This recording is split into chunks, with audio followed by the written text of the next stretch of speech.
aitäh!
Meeskonnas peab olema vähemalt 3 liiget.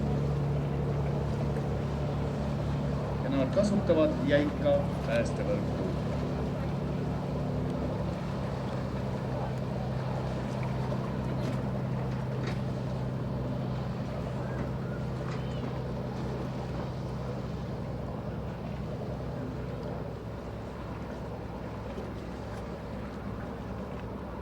Sõidetakse hädasolijale võimalikult ligidale, haagitakse ta jäiga. Nii, nende inimestega sai ühendada hästi võitja tulla siia jälgima lähemale, aga näete, seal eemal on veel üks laev. Seal võib juhtuda midagi, see vajab juba helikopteri abi. Hästi oluline seda teile tundma, selle võtta. Lisaks sellele ühele kaugu igasugune video, helisignaal, ka hädamärgid ja sellised minutiliste vahedega tehtud kaupud, mis tegelikult lisaks kahurikaupudele võib ütleme relva tõenäoliselt ei saa vee peal ei ole, aga saab edunimetust.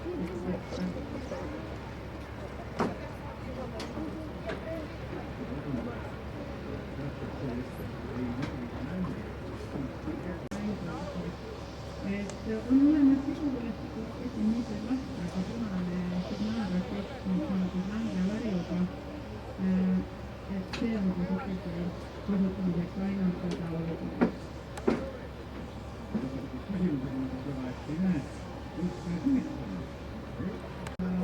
Ka öisel ajal ei tasu kasutada ära puulkopterida ei ütletagu.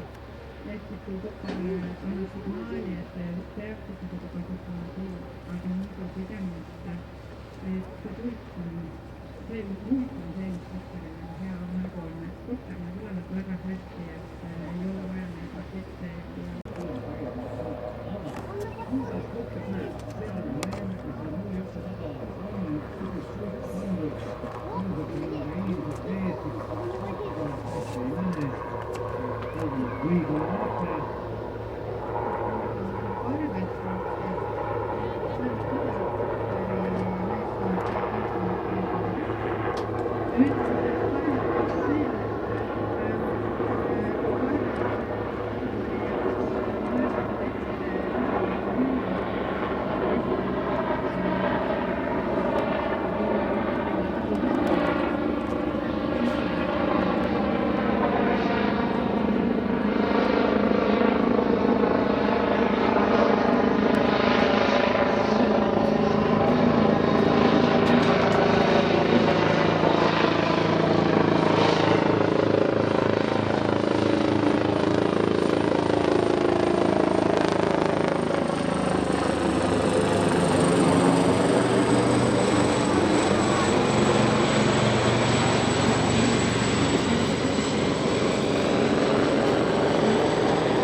teadlikult kustutanud, aga et kuidas peaks siis peremees käituma, et ei juhtuks õnnetusi, et paraku see nutihirm on meid viinud sinnani, kus lapsevanemad unustavad oma lapsed. Ja nende lastega juhtub õnnetusi, et